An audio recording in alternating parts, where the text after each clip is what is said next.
Are you ready, kids? Aye, aye, Captain. Hi guys. Hi guys. Hi guys. Hi guys. Okay guys, welcome back. Hi everyone, my name is Boz, and I'm recording this currently from inside my classroom, but I'm actually going to switch this over to some videos that I've taken of my students, or just videos that I have behind the scenes of my life, because I think that's going to be a little bit more entertaining to look at. I'm an art teacher, that's kind of my thing. So here we go. Alrighty. So I was born in Salem, Oregon, and I actually had a pretty happy childhood. You see me and my sister hanging out here just outside Salem in a little place called Enchanted Forest. It's kind of a homegrown Disneyland, but thank goodness we got to chill for the first time in 2 years. I am very grateful for my family. It's a very small family. There's actually only the four of us. There's me, my sister, who's a little bit older by 2 years, and then my parents.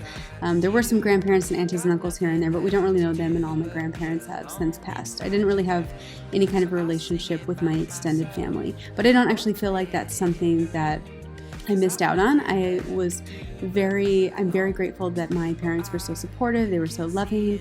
They put me and my sister first. They supported our hopes and dreams, and that's really helped kind of basically just I was allowed to choose the direction of my life, and I think that that's really awesome. So my parents are actually biologists. They worked at a hospital. They were microbiologists. They worked in hematology and blood bank. For Take Your Daughter to Work Day, my mom would prick my finger and tell me what my blood type was. If I was a better kid, I would remember what it is. I don't, unfortunately. My sister is a radiologist, and she lives in California. My parents still live in Oregon, and now I live in Hawaii. I actually came here in 2008 to pursue my Master's of Fine Art. I guess I found out later that it's very unusual for a child to be like, hey, I want to be a painter, and for parents to be like, yes, great, let's do that. Okay, sounds awesome.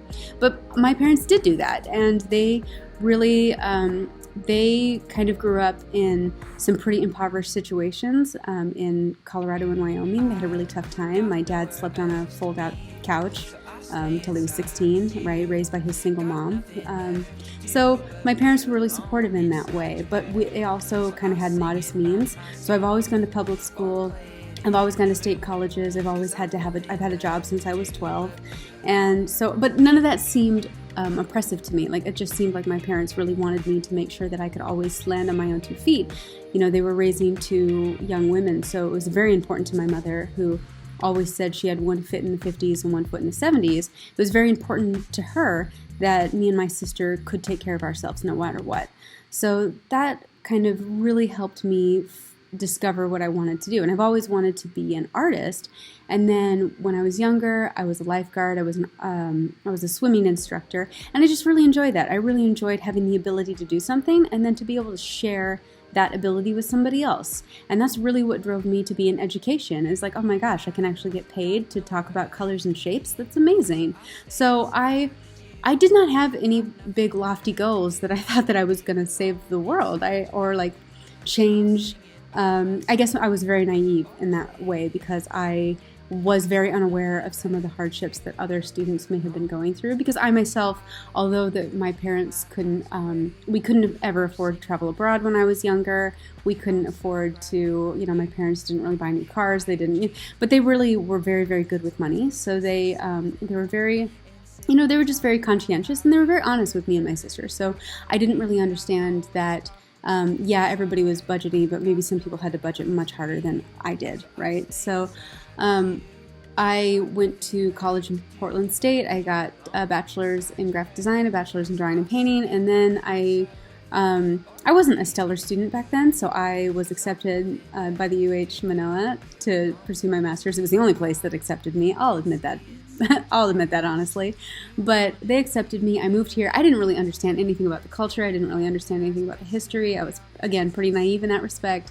When I got here, luckily I had some really great kumu at UH who opened me up to some new resources.